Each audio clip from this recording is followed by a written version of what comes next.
ആളൊഴിഞ്ഞ വീട്ടിൽ അതിക്രമിച്ച് കയറി ഭീകരാന്തരീക്ഷം സൃഷ്ടിച്ച ഇതര സംസ്ഥാന തൊഴിലാളി പിടിയിലായി. കോട്ടയത്താണ് ഈ സംഭവം. കോട്ടയം തിരുനക്കരയിൽ ഇന്നലെ അർദ്ധരാത്രിയായിരുന്നു. വീടിന്റെ ഷീറ്റും ജനാലകളും ഇയാൾ തല്ലി പൊട്ടിച്ചിട്ടുമുണ്ട്.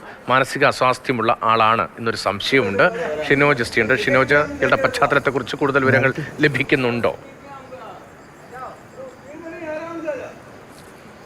രതീഷ് പശ്ചിമ ബംഗാൾ സ്വദേശിയാണ്. ഏതാനും ദിവസങ്ങൾക്ക് മുൻപാണ് കോട്ടയത്തേക്ക് എത്തിയത്. മാനസികാസ്വാസ്ഥ്യമുള്ള ആളാണെന്നാണ് പോലീസ് പറയുന്നത്. ഇന്നലെ രാത്രി 11 മണിക്കാണ് ഇയാൾ ഇത്തരത്തിൽ കോട്ടയം തിരുനക്കര അമ്പലത്തിന് പുറകിലായിട്ടുള്ള ഒരു വീട്ടിൽ, ആളൊഴിഞ്ഞ വീടാണ്, അവിടെ വീട്ടിൽ അതിക്രമിച്ച് കയറുകയും ഒരു ചങ്ങല എടുത്ത് അവിടെ ഉണ്ടായിരുന്ന ജനൽ ഉൾപ്പെടെ വാട്ടർ ടാങ്ക് ഉൾപ്പെടെ ഇടിച്ചു തകർക്കുകയും ഒക്കെ തന്നെ ചെയ്തത്. അതിനുശേഷം ഭീകരാന്തരീക്ഷം സൃഷ്ടിക്കുകയായിരുന്നു, പരാക്രമം കാണിക്കുകയായിരുന്നു.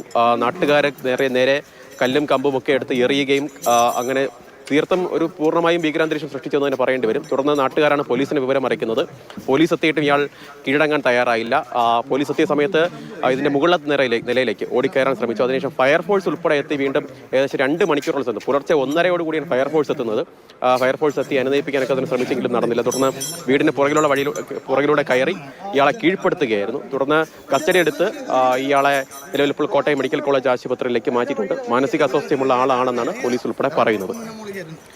ഷിനോജ് എസ്റ്റിയാണ് വിവരങ്ങൾ നൽകിയത്.